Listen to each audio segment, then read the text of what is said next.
Evening. नमस्कार। मैं पहले ही ये बात साफ कर दूं कि ये ज़रूरी नहीं है कि मेरे सवाल मुझे एक बुद्धिमान व्यक्ति साबित करने के लिए हों।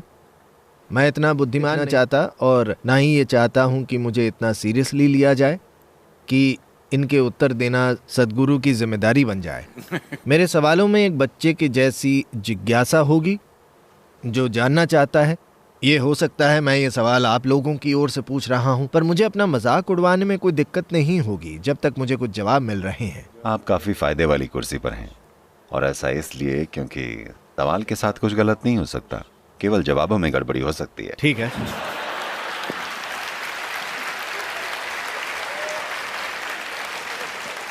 तो आप शुरुआत से ही फायदे में हैं। ग्रेट। आइए मेरे पहले सवाल से शुरू करते हैं। क्या आप मानते हैं कि भगवान है? आइए इसे समझते हैं। भगवान को समझने से पहले आइए बिलीफ यानी मान्यता से निपटते हैं।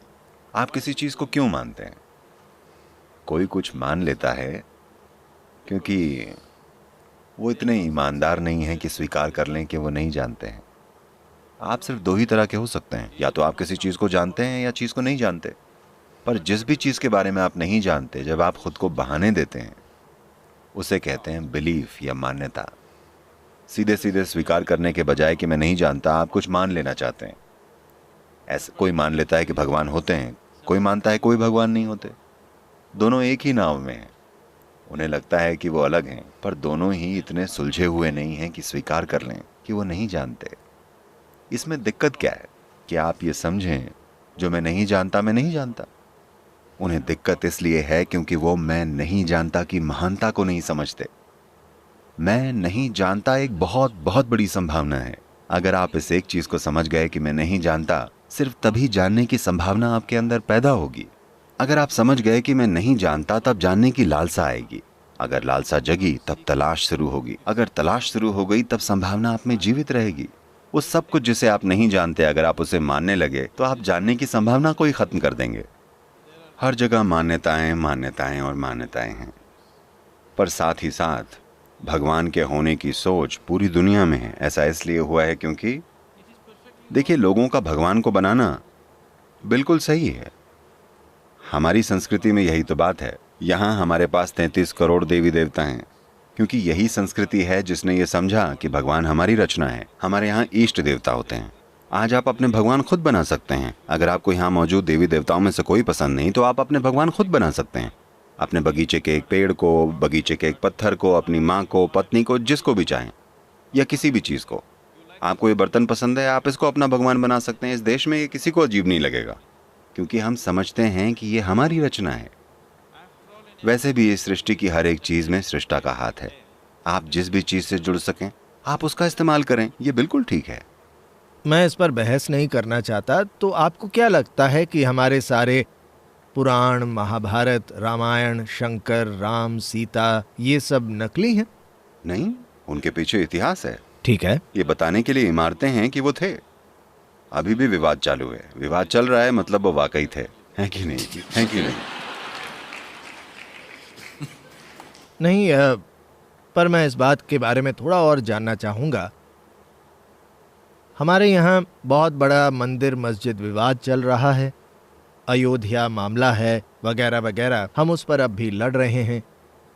तो इतना सारा लड़ाई झगड़ा क्यों चल रहा है? अगर कोई भगवान नहीं होते, या अगर ऐसी मान्यता है। मैंने तो ऐसा नहीं कहा। नहीं, आपने कहा कि एक मान्यता होती है, लोगों को विश्वास करने के लिए कोई चाहिए होता है। हाँ, दुनिया में सारी लड़ाई अच्छे और बुरे लोगों के बीच नहीं है, जैसा कि लोग इसे दिखाते हैं।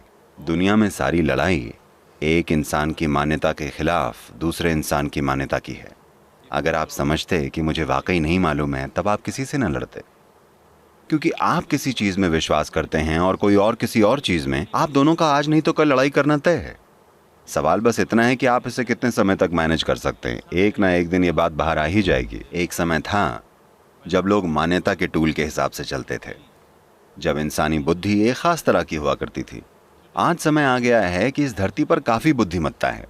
अब समय आ गया है कि हम इंसानों में एक विशेष स्तर की लालसा स्थापित करें, बजाय इसके कि उनमें बस मान्यताएं ठूसते जाएं। लोग आप पर विश्वास क्यों करते हैं? किसने कहा वो मुझे मानते हैं? ये पूरा ऑडिटोरियम खचाखच भरा है, सब लोग ताली बजा रहे हैं। नहीं, वो यहाँ बैठकर मेरे कहे हर एक शब्द को जांच परख रहे हैं। मुझे नहीं लगता कि मैं जो कुछ भी कहता हूँ उसे मान लेते हैं। मुझे तो ये लोग समझने और परखने के लिए काफी स्मार्ट दिख रहे हैं। मैंने इस ऑडिटोरियम में परफॉर्म किया है, ये कभी इतना भरा हुआ नहीं था। तो कुछ तो ऐसी बात होगी जो आपको लेकर इनके विश्वास में है कि ये आपकी ओर आदर से देखते हैं। वो आप पर इतना भरोसा क्यों करते हैं? वो आप पर इतना विश्वास क्यों करते हैं? चलिए विश्वास शब्द को हटा देते हैं। हाँ, वो मुझ पर भरोसा करते हैं। ओके, मेरे शब्द कुछ और हो सकते हैं। क्या आपको लगता है कि सद्गुरु के पास ऐसी शक्तियां हैं जो आपके पास नहीं है? वो मेरी तरह मोटरसाइकिल नहीं चला सकते, ये पक्का है। वो कौन सी शक्तियां हैं? वो क्या है जो आपको अलग बनाता है, आपको खास बना देता है? वो क्या है जो पल्लवी गुप्ता को आप पर एक किताब लिखने और उसका शीर्षक यू देने पर मजबूर करता है? यहाँ इतने सारे लोग हैं जिन्हें मैं जानता हूँ कभी ऐसे फंक्शन में नहीं आएंगे, वो यहाँ आए हैं और टाइम पर आए हैं। आप में ऐसा क्या है जो आपको अलग बनाता है? क्योंकि वो जानते हैं अगर वो टाइम पे नहीं आए तो मैं उन्हें अंदर नहीं घुसने दूंगा। पर उनकी ऐसा करने की हिम्मत नहीं है। तो क्या है जो आपको अलग बनाता है? तो अलग क्या है? देखिए, सवाल कुछ अलग होने का नहीं है। जब आप खास बनने की कोशिश नहीं करते, बस जैसा जीवन है वैसे ही रहते हैं, यानी अगर आप खुद को खास बनाने की कोशिश नहीं करते, क्योंकि खास बनने की इच्छा इंसान के अंदर बसे एक खालीपन या किसी खास कमी की वजह से आती है। खास बनने की जरूरत ही कहाँ है? हर इंसान अपने आप में अनोखा है। अगर वो खास बनने की कोशिश करता है तो वो केवल किसी की नकल उतारता मिलेगा, वो जैसा है वैसा नहीं रहेगा। तो जब जीवन अनोखा है, धरती के हर पेड़ की पत्ती अनोखी है, सृष्टि का हर अणु अनोखा है, तो आपको खास बनने की जरूरत ही क्या है? अनोखा होना खास होने से बेहतर है कि नहीं? आपने अभी मेरे सवाल का जवाब नहीं दिया है। मुझे लगता है कि ये जानना मेरे लिए जरूरी है। देखिए, अभी आप में अनोखी बात क्या है? देखिए, अस्तित्व की प्रकृति ही कुछ ऐसी है। आपके आसपास होने वाली हर चीज की प्रकृति ही कुछ ऐसी है। अगर आप मिट्टी को खाने में बदल दें तो हम इसे खेती कहते हैं। उसी मिट्टी को क्या आप खा सकते हैं? क्या आप मिट्टी को प्लेट में लेकर खा सकते हैं? नहीं। लेकिन अगर आप रुकें, आप उसमें बीज बोएं और रुकें, तो वही मिट्टी भोजन बन जाती है और हम उसे कितने आदर के साथ खाते हैं। लेकिन ये तो कुछ और था, पर जब आप इसे खाते हैं तो ये हड्डी और मांस बन जाता है, ये आप बन जाते हैं, और वो आपके और बाकी लोगों के लिए कितना कीमती है। तो जीवन इसी तरह चलता है। जो गंदगी थी वो फूल बन जाएगी, सिर्फ अगर आप उसे सही दिशा में पनपने दें। ये फूल, इसकी सुंदरता और खुशबू गंदगी से आती है। आप इसकी जड़ में जितनी ज्यादा गंदगी डालेंगे, फूल उतना ही ज्यादा बढ़िया खिलेगा। तो सवाल अलग होने के बारे में नहीं है, न ही कुछ खास होने के बारे में है। सवाल सिर्फ इतना है कि क्या आप खुद को खिलने देंगे या आप बस खुद को गंदगी में लोट लगाते रहने देंगे। मुझे भारतीय होने पर बहुत गर्व महसूस होता है और मुझे यकीन है बहुत से लोगों को होता होगा, पर भ्रष्टाचार मुझे परेशान करता है और मुझे यकीन है आपने भी इस पर बात की होगी। आपको लगता है आध्यात्मिकता भ्रष्टाचार से छुटकारा दिलाने में कुछ हद तक मदद कर सकती है? चलिए इस भ्रष्टाचार को सही नजरिए से समझते हैं, बजाय इसके कि आप उन मुट्ठी भर लोगों के खिलाफ प्रतिक्रिया करें जो फायदेमंद स्थिति में हैं। ठीक है? मैं चाहता हूं कि आप इसे समझें, क्योंकि स्वतंत्र भारत के इतिहास में यह पहली बार है, यानी 64 सालों में, यानी लोगों की 2 पीढ़ियों में, उनमें से कम 50 से 60% लोगों के साथ इतना बुरा हुआ है। आज आप और मैं यहाँ पर बात करेंगे और घर जाकर अच्छे से खाएंगे। हमारे यहाँ इतने सारे लोग हैं, लगभग 40 करोड़ लोग, जो ऐसा नहीं कर सकते। तो अगर हम अगले 5 से 10 सालों को ठीक से संभाल लें, हम इसको बदल सकते हैं। ये एक बहुत बड़ी संभावना है जो हमारे सामने खड़ी है। एक आर्थिक संभावना है जो उस मोड़ पर बैठी है, जहां अगर हमने सही चीजें की तो हम उनकी जिंदगियां बदल सकते हैं। वो लोग जो ठीक से पेट नहीं भर पाते, वो बच्चे जो बहुत कुपोषित हैं, यानी कुपोषण के सबसे ऊंचे स्तर पर हैं, जो पढ़े लिखे नहीं हैं, जिन्हें वो मौका नहीं मिलता, वो जो सामाजिक और आर्थिक हालातों की गर्त में हैं, उनकी जिंदगियां अगले 5 सालों में बदल सकती हैं अगर हम सही काम कर लें। हर भारतीय को यह समझना चाहिए, ये सिर्फ अर्थव्यवस्था यानी स्टॉक मार्केट की बात नहीं है। ये उन भूखे लोगों के बारे में है जिनको खाना मिल पाएगा।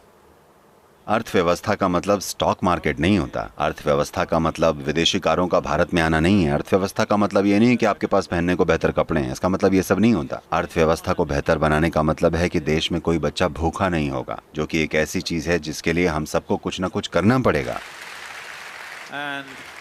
और ये संभावना खतरे में है। मैं जहां भी जाता हूं, मैं दुनिया के जितने भी आर्थिक और राजनीतिक नेताओं से मिलता हूं, सबके सब यही कहते हैं, हमें भारत आना है, भारत एक बहुत बड़ी संभावना है। लेकिन भ्रष्टाचार वाली शर्मिंदगी, इसको हम नहीं झेल सकते। क्योंकि बात सिर्फ पैसों की नहीं है। वो थोड़ा सा परसेंटेज देकर काम करवाने के लिए तैयार हैं, पर उनको रोजाना जिस शर्मिंदगी का सामना करवाया जाता है, जिसके हम आदी हो चुके हैं, वो उससे गुजरने के लिए तैयार नहीं है। वो कहते हैं हम वहां बिजनेस नहीं कर पाएंगे, वो चलेगा, पर हमें वहां आकर उस झंझट में नहीं पड़ना। तो इस संभावना को मुट्ठी भर लोगों के द्वारा खतरे में डाला जा रहा है। या मुट्ठी भर कहना गलत होगा, ये पूरा का पूरा देश भ्रष्ट लोगों से भरा पड़ा है। क्योंकि मुंबई की सड़कों पर कितने ऐसे लोग हैं जो अगर पुलिस वाले ना हो तो रेड लाइट पर रुकेंगे? मेरे ख्याल से केवल 10% लोग रुकेंगे। तो ये 90% लोग भ्रष्ट हैं। अगर आप इन्हें मुख्यमंत्री या प्रधानमंत्री बनाएंगे तो आपको पता है वो क्या करेंगे। तो इसको बस एक बुरा सा नाम भ्रष्टाचार देने के बजाय हमें ये समझने की जरूरत है कि एक समाज के तौर पर हम लोग अपने जीवन को सामंतवादी तरीकों से निकालकर एक लोकतांत्रिक तरीके की ओर ले जाने की कोशिश में हैं। लोकतांत्रिक तरीके अब भी हमें समा नहीं पाए हैं, तो मैं कह रहा हूं हमारे मन में, पर हमारा स्वभाव अब भी सामंतवादी है। लेकिन हम एक लोकतंत्र चलाने की कोशिश में हैं। लोकतंत्र तब तक नहीं होगा जब तक उसके बारे में सक्रिय रूप से ये नहीं पढ़ाया जाता कि लोकतंत्र है क्या, लोकतंत्र की शक्ति क्या होती है, इसका मतलब क्या है, एक लोकतांत्रिक समाज में रहने की जिम्मेदारी क्या होती है। ये चीज नहीं हुई है। हमने बस अंग्रेजों से लोकतंत्र ले लिया है और अब हमें लगता है कि हम बस 5 साल में एक बार वोट दे देंगे, अपनी उंगली खराब कर लेंगे और सब कुछ हो जाएगा। नहीं, हमने लोगों को शिक्षित नहीं किया है। हम अब भी एक सामंतवादी समाज हैं जो लोकतांत्रिक होने का नाटक कर रहा है। मान लीजिए, मैं पहले से बता दूं कि ये काल्पनिक सवाल है, मान लीजिए अगर आपको 1 महीने के लिए देश का प्रधानमंत्री बना दिया जाए तो आप चीजों को कैसे बदलेंगे? देखिए, लोकतांत्रिक प्रोसेस में ऐसा करने के काफी सारे साधन हैं। मुझे या किसी और को 1 महीने के लिए प्रधानमंत्री बनाना बहुत ही क्रूर काम होगा। चलिए 5 साल के लिए। तो आप मानते हैं कि 1 महीना काफी नहीं होगा? मैं समझ गया। नहीं, क्योंकि 1 महीना बहुत ही भद्दा मजाक है। इससे फर्क नहीं पड़ता कि कौन, जो भी सिर्फ 1 महीने के लिए सत्ता में आएगा वो भारत जैसे विविधता वाले देश में कुछ नहीं कर सकता। इस देश को चलाने के लिए आपको ये समझना होगा कि आप इस देश को पॉलिसी से नहीं चला सकते या कानून से। आप इस देश को तभी चला सकते हैं जब अगर आपको कुछ भी हासिल करना हो, आप उसका एक आंदोलन चलाएं। अगर आप इसको एक आंदोलन नहीं बनाते, अगर लोग इसके साथ भावनात्मक रूप से जुड़ते नहीं, तो कोई कानून, कोई पॉलिसी इस देश में काम नहीं करने वाले। ये सिर्फ वो लोग हैं जो कहीं से लाकर यहां जमाए गए हैं, जो भारतीयों के साथ पले बढ़े नहीं हैं। वो ये बात नहीं समझते। उन्हें लगता है अगर आप एक रूल बना दें सब काम हो जाएगा। ये स्विट्जरलैंड नहीं है जहां बस नोटिस बोर्ड पर घोषणा करने से सब उसको मानने लगेंगे। यहां आपको इसका आंदोलन बनाना पड़ता है। लोगों को भावनात्मक रूप से लक्ष्य के साथ जोड़ना पड़ता है। अगर आप ये ना करें तो कभी कुछ नहीं होने वाला। तो जो भी प्रधानमंत्री बने, मैं अपने आप को वहां नहीं देखना चाहता। आपके हिसाब से क्या किया जाना चाहिए? ये बहुत आसानी से किया जा सकता है। मिसाल के लिए ऐसे कई राज्य हैं जो बहुत जोर शोर से प्रगति करते जा रहे हैं। अगर आपने बिहार को देखा हो, बस 10 साल पहले मैं बिहार में गाड़ी से घूमा हूं, बस इसलिए क्योंकि मैं देखना चाहता था कि बिहार कैसा है। ये बिल्कुल अफगानिस्तान जैसा दिखता था, इसका ज्यादातर हिस्सा। सही बात। आज चीजें हो रही हैं, बहुत बढ़िया चीजें हो रही हैं, सिर्फ एक आदमी से। गुजरात में बहुत सी चीजें हो रही हैं, सिर्फ एक इंसान है। बिल्कुल। तो क्या हम इस देश के हर राज्य के लिए ऐसे 25 और आदमी या औरतें नहीं पैदा कर सकते? क्या हम इतने नपुंसक हैं कि हम 25 लोग नहीं पैदा कर सकते जिनमें कुछ ईमानदारी हो, जो इस देश के लिए कुछ ठोस कदम उठा सकें? और आज आपको कुछ ज्यादा नहीं करना है। भारत के लिए ये धूम का समय है, जहां आपको बस कुछ चीजों को मैनेज करना है और उसे होने देना है। बस आपको बस ये देखना है कि आर्थिक प्रक्रिया नियंत्रण से बाहर ना हो जाए। आपको बस उसे मैनेज करना है और कुछ नहीं। ये धूम मचाने का समय है। पूरी दुनिया आपकी ओर देख रही है। सिर्फ 2 अर्थव्यवस्थाएं हैं जिन पर सब कुछ निर्भर है। फिलहाल वो चीन है और भारत है। भारत बेहतर तरीकों से लैस है क्योंकि ये लोकतांत्रिक देश है और सभी संख्याओं की जांच की जाती है। लेकिन जो चीन में है उसकी जांच नहीं की जा सकती, तो बहुत से लोग शक करते हैं और डरते हैं क्योंकि इसका समर्थन सरकार करती है। भारत के पास प्रॉपर कॉर्पोरेट ढांचा है, भारत के पास एक भरोसेमंद स्टॉक मार्केट है जिसको पढ़ा जा सकता है, भारत के मार्केट खुले हुए हैं, आप जो चाहें जांच सकते हैं, आपको पता है आपका पैसा कहाँ लग रहा है। तो बेशक भारत दुनिया के सभी निवेशकों के लिए एक स्वाभाविक जगह होगी, बस उन्हें डर हमारे सिस्टम से, भ्रष्टाचार से। सिस्टम से नहीं, हमारा सिस्टम उन्हें पसंद है, हमारा भ्रष्टाचार। भ्रष्ट सिस्टम, सिस्टम भ्रष्ट नहीं है, भ्रष्टाचार। उसकी वजह है वो लोग जो उसको चला रहे हैं। इनके पास ऐसा तरीका है, ये जो चाहते हैं मुझसे कहलवा के रहते हैं। नहीं, जो लोग उसे चला रहे हैं, जो लोग उसे चला रहे हैं वो समस्या है। पर उन्हें कैसे ढूंढे? आपने 2 राज्यों के बारे में कहा, आपने गुजरात और बिहार का जिक्र किया, और अजीब बात है कि इन दोनों में से कोई भी केंद्र द्वारा शासित नहीं है। तो हम कैसे करें? क्या हम राजनीतिक रूप से भ्रष्ट हैं, राजनीतिक तौर पर इतने कमजोर हैं? हम ये कैसे करें? नहीं, ये सिर्फ इसलिए हो रहा है क्योंकि आम जनता लोकतांत्रिक प्रक्रिया में भाग नहीं ले रही। बिल्कुल।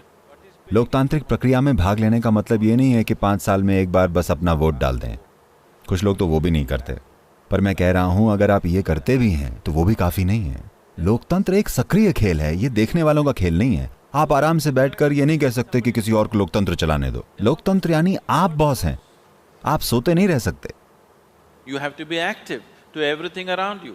If you do not bring that consciousness in people, that awareness and activism in people, it will not work. आपको आसपास की हर चीज में सक्रिय होना होगा। अगर आप लोगों में ये जागरूकता और एक्टिविज्म नहीं लाते, ये काम नहीं करेगा। इसके साथ ही साथ हर चीज के लिए हड़ताल करना, हर चीज के लिए बंद लगवा देना, हर चीज के लिए, जानते हैं ना, ये हमारे यहाँ का कल्चर है। लोगों ने इस देश को रोक देने की तकनीक समझ रखी है। बंद है, हड़ताल है, पर देश को चलाना कैसे है, ये एक अलग ही तकनीक है। मैं कह रहा हूँ महीने में कम से कम एक बार आपके मोहल्ले या आपके आसपास जो भी मिलने जुलने का स्थान है आपकी गली में, उसकी एक लिस्ट बनाइए, कुछ लोगों को साथ में लाइए, जो भी काउंसलर या MLA हैं उन्हें मीटिंग में बुलाइए। जो किया जाना जरूरी है उस बारे में उनसे बात कीजिए। 5 साल में एक बार वोट दे देना काफी नहीं है, क्योंकि आपने किसी को काम दिया और आप देखते ही नहीं कि